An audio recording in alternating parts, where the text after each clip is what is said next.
مفتی طارق مسعود special. کسی نے کوئی دو تھوڑی سی غلطی ہو گئی اس سے تو اس سے برا دنیا میں کوئی ہے ہی نہیں بھائی۔ اتنی جلدی آپ نہ کسی کے اچھا ہونے کا فیصلہ کرو نہ کسی کے برا ہونے کا۔ یہ بڑے دل گردے کی بات ہوتی ہے۔ انسان کا اچھا ہونا بہت مشکل سے اچھا بنتا ہے، خدا کی قسم انسان۔ اس لیے کوئی میری تعریف کرتا ہے نا میرے منہ پہ آپ بہت اچھے، میں الحمدللہ متاثر اس لیے نہیں ہوتا کہ بھائی آزمائش میں پتہ چلتا ہے کہ کون کتنے پانی میں ہے۔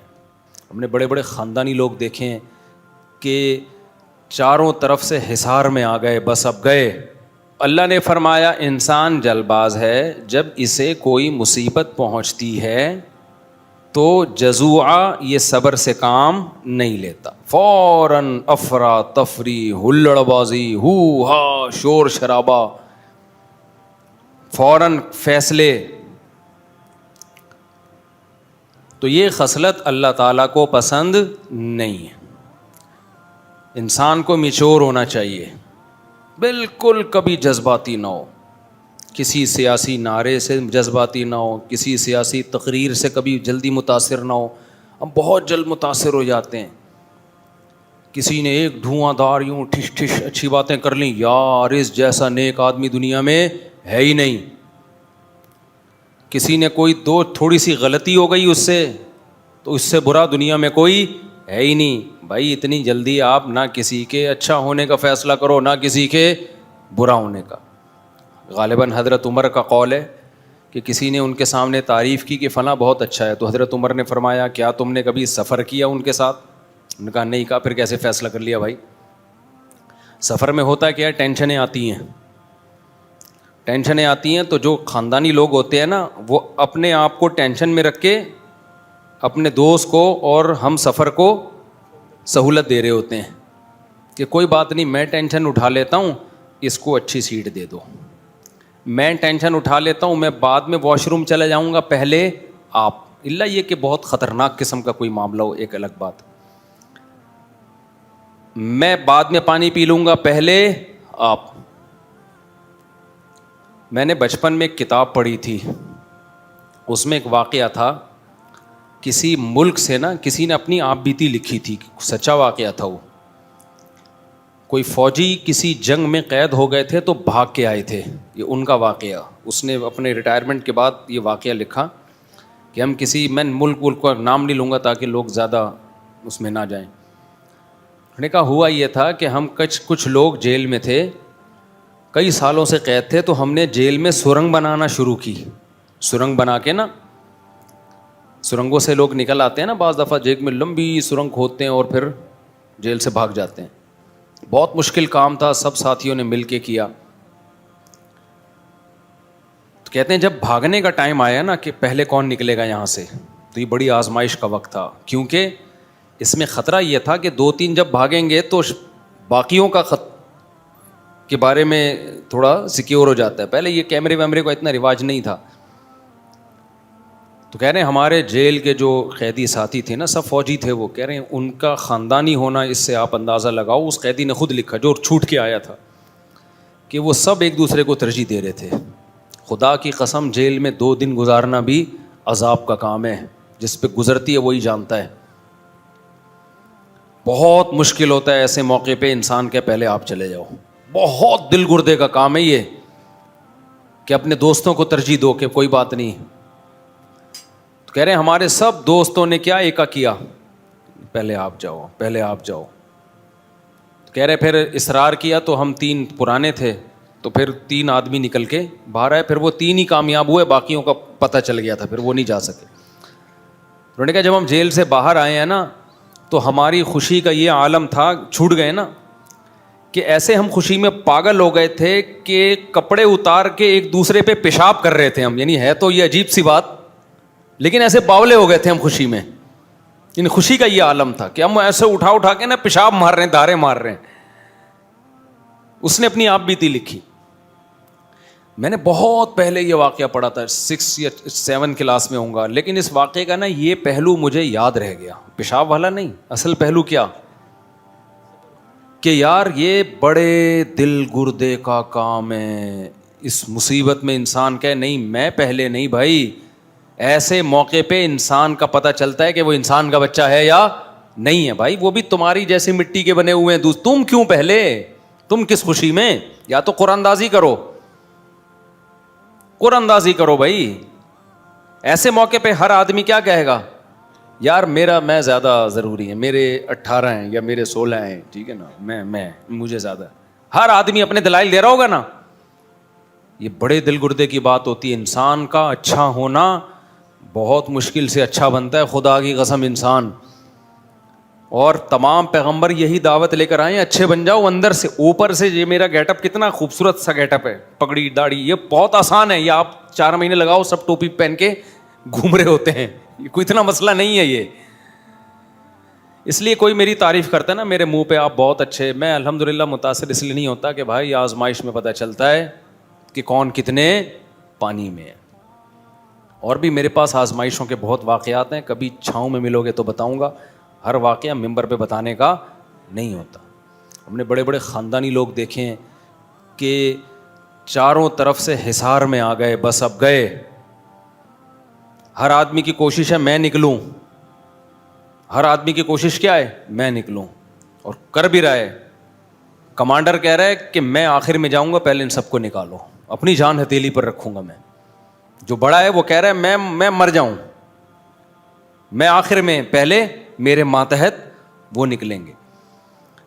تو خاندانی ہونا, تبھی یہ شعر یاد کر لو, آئینہ بنتا ہے رگڑے لاکھ جب کھاتا ہے دل, کچھ نہ پوچھو دل بڑی مشکل سے بن پاتا ہے دل. دل کو دل بنانا دنیا کا سب سے مشکل کام. جب چیزوں کو رگڑتے ہیں تو وہ صاف ہوتی ہے نا, زنگ اترتا ہے. آپ تلوار کو زمین پہ رگڑو, صاف ہوگی, زنگ اترے گا, چمک پیدا ہوگی. ایسا ہی شاعر کہتا ہے دل میں زنگ ہے دنیائے مردار کی محبت, ہوس, لالچ, میں بس ہر آدمی چاہتا ہے میں سپیریئر بن جاؤں. تو وہ کہتے ہیں دل پہ جب خواہشات کی قربانی کے رگڑے لگتے ہیں نا, رگڑے, تو پھر چمکتا ہے یہ, پھر کیا ہوتا ہے یہ چمکتا.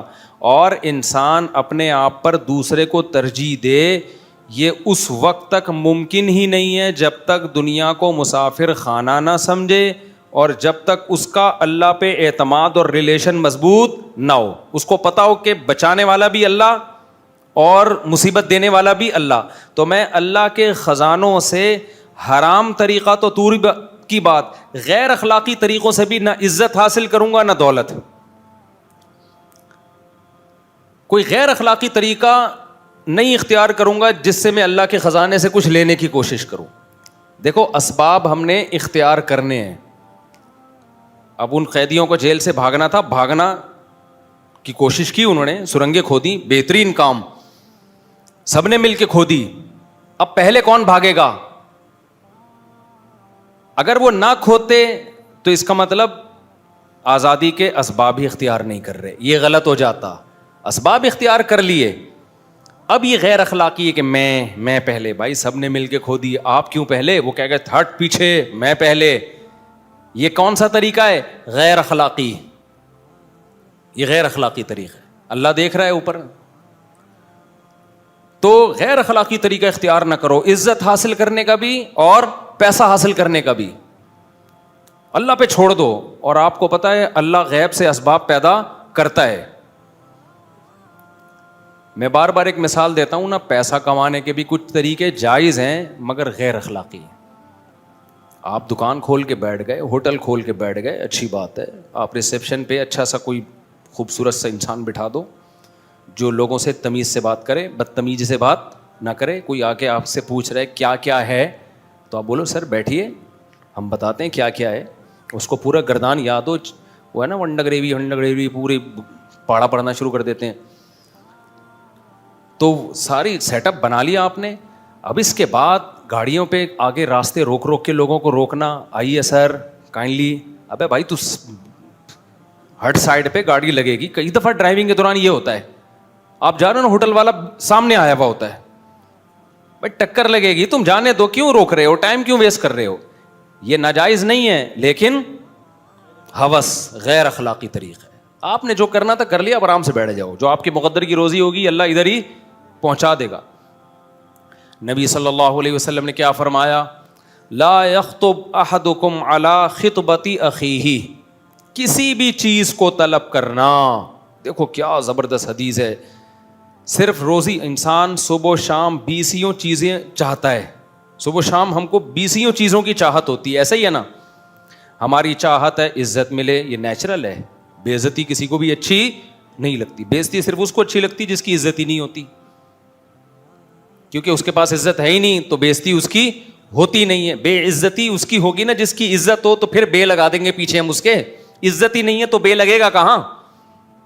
نہیں آئی بات سمجھ بھائی. بے عزتی یہ عزت کی ضد ہے, اپوزٹ ہے.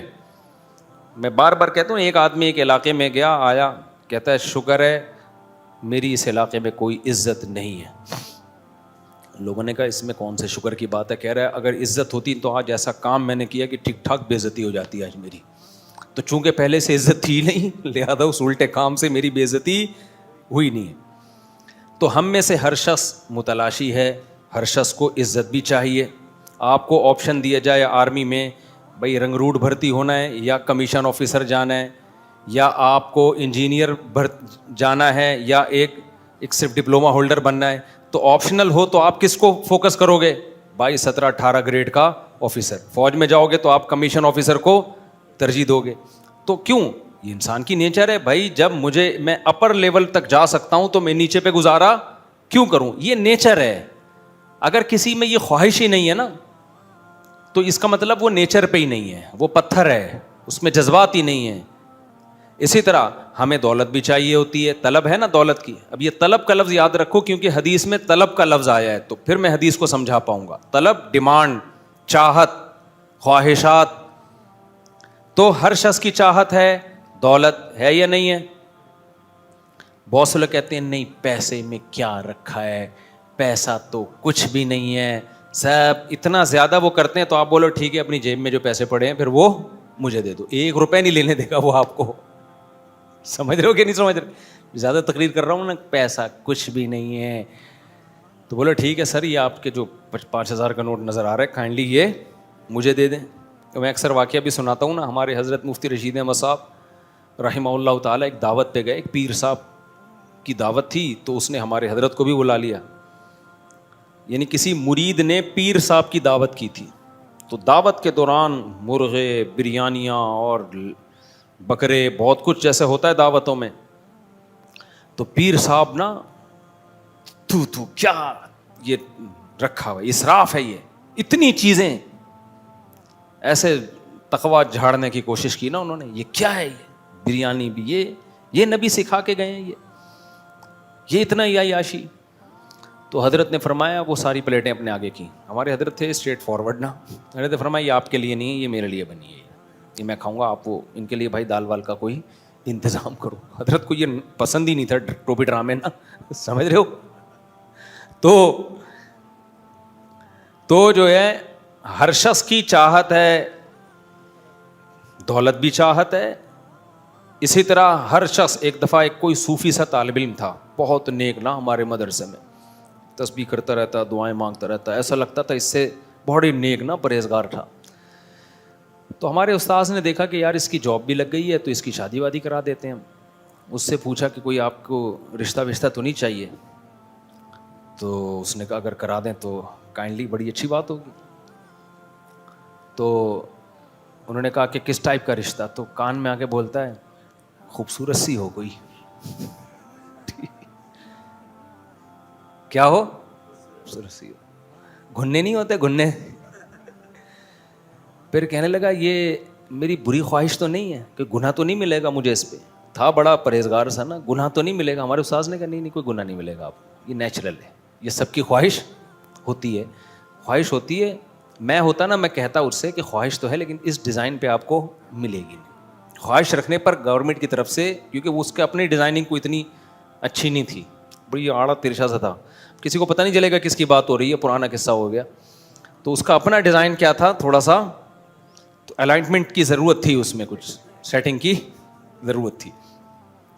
تو لیکن ہر شخص کی خواہش کیا ہوتی ہے؟ خوبصورت. تو یہ نیچرل ہے, اس میں کوئی زیادہ فنٹر بنے کہ نہیں ایکچولی کیا رکھا ہے حسن میں. بے بھائی پھر کیوں دیکھتے ہو جا کے, کیوں عشق معاشقے ہو رہے ہیں. دیکھو قرآن کی دو نا, پتہ ہے میں نے جب قرآن کا ترجمہ پڑھنا شروع کیا نا, جب میں مولوی بننے کے لیے, عالم بننے کے لیے مدرسے میں نہیں تھا, میں اس وقت سے قرآن ترجمے سے میں نے پڑھنا شروع کر دیا تھا. میں میٹرک میں ہوں گا یا 9 کلاس میں ہوں گا, مجھے شوق تھا کہ یار قرآن کو پڑھوں, ہے کیا اس میں. تو جو چیز مجھے سب سے زیادہ اپیل کی نا قرآن کی, جس چیز نے, وہ ہے کہ قرآن گراؤنڈ ریئلٹی کی بات کرتا ہے, نیچر کی بات کرتا ہے, عقل سے اوپر کی باتیں نہیں کرتا. آپ بعض مذہبی لوگوں کی تقریریں سنو, لگتا ہے پتہ نہیں کوئی اللاجیکل سی باتیں ہو رہی ہیں جس کو پریکٹیکل لائف میں کرنا ممکن نہیں ہے. پریکٹیکلی یہ خود بھی نہیں کرتے ہوں گے. تو میں نے قرآن کی ایک آیت پڑھی, میں حیران ہوا.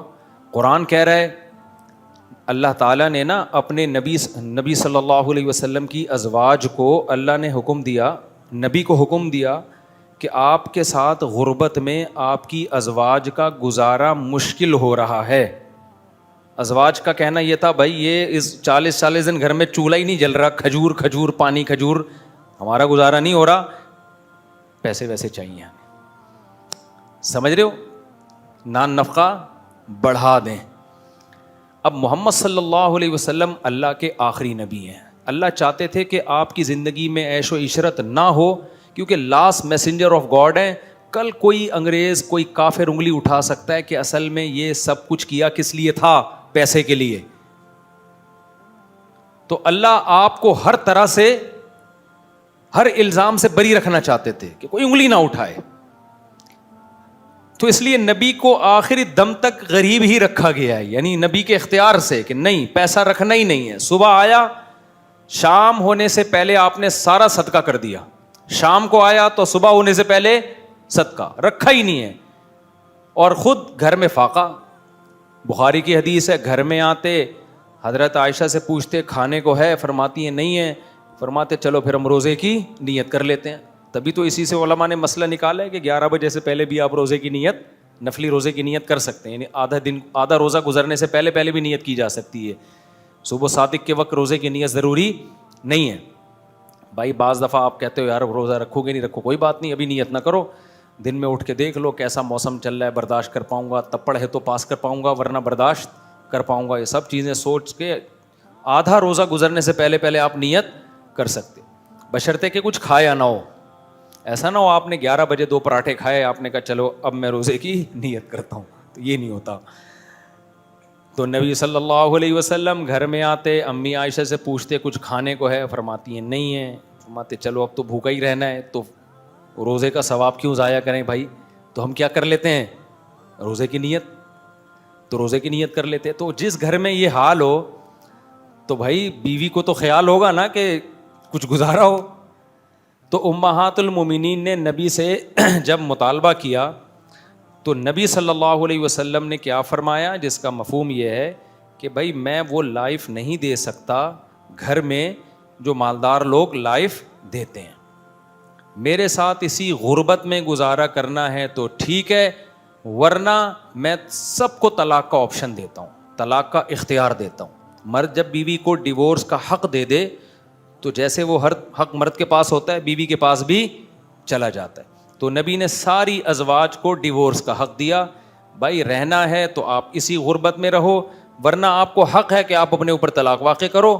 نکاح ختم ہوگا, عدت کے بعد جہاں چاہو نکاح کرو. عرب میں شادی فوراً ہو جایا کرتی تھی, کوئی پرابلم نہیں. بڑے بڑے مالدار لوگ تھے, آپ کی مالدار سے شادی ہو جائے گی.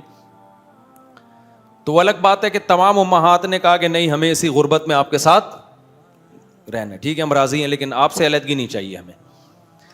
تو پھر اللہ نے اس پہ نبی صلی اللہ علیہ وسلم کو کیا حکم دیا کہ بھائی انہوں نے جب یہ کیا ہے غربت میں آپ کے ساتھ گزارا, تو انہیں بھی کچھ انعام دیا جائے گا. وہ انعام یہ کہ لا یحل لک النساء من بعد ولا ان تبدل بہن من ازواج, کہ اے نبی آپ کے لیے اب اس کے بعد نہ تو مزید شادی جائز ہے اور نہ ان میں سے کسی کو ڈیورس دے کر کسی سے شادی کر سکتے ہیں کسی اور سے.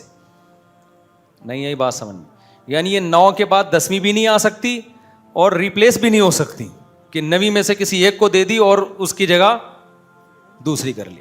تبھی اس کے بعد نبی نے نہ ان میں سے کسی کو طلاق دی ہے اور نہ مزید شادی کی ہے.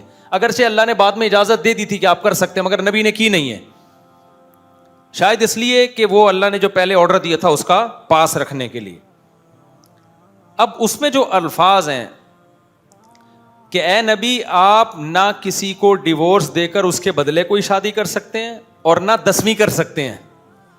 آگے الفاظ دیکھو, وَلَوْ أَعْجَبَكَ حُسْنُهُنَّ, اگرچہ کسی عورت کا حسن آپ کو کتنا ہی متاثر کیوں نہ کرے. نہیں آئی بات سمجھ میں؟ اس کا مطلب بھائی کسی کے حسن سے متاثر ہونے کا امکان پیغمبر میں بھی بولو تھا. یعنی اللہ کہہ رہے آپ کو کوئی عورت کا حسن کتنا ہی اٹریکٹیو ہو, اٹریکٹ کرے, آپ کو اجازت نہیں ہے اب نکاح کرنے. تو اب مجھے ایک بات بتاؤ, یہ اسلام کا حسن ہے, کیونکہ نبی صلی اللہ علیہ وسلم کے بارے میں جب اسلام نے کہا نا بشر ہیں, انسان ہیں, تو پھر تمام انسانوں والے لوازمات کے ساتھ انسان مانا ہے. آج ہوتا کیا, کسی کو پیر و مرشد مان لو, یہ پیر صاحب انسان ہے, تو انسان تو ہیں, تو پھر کیا ہیں یہ بھائی, یہ پہنچی ہوئی سرکار ہے. کہاں پہنچے ہوئے ہیں, بہت بڑی چیزیں, آپ نہیں پہنچ پاؤ گے, آپ وہاں تک نہیں پہنچ پاؤ. کیا مطلب, کیا کرتے ہیں بھائی, بس یہ کیا نہیں کرتے یہ کہو. آپ ہمیں بتایا گیا انسان کا مطلب کیا ہوتا ہے, انسان ہوتا ہے, تمام لوازمات کے ساتھ کیا ہے, انسان ہے.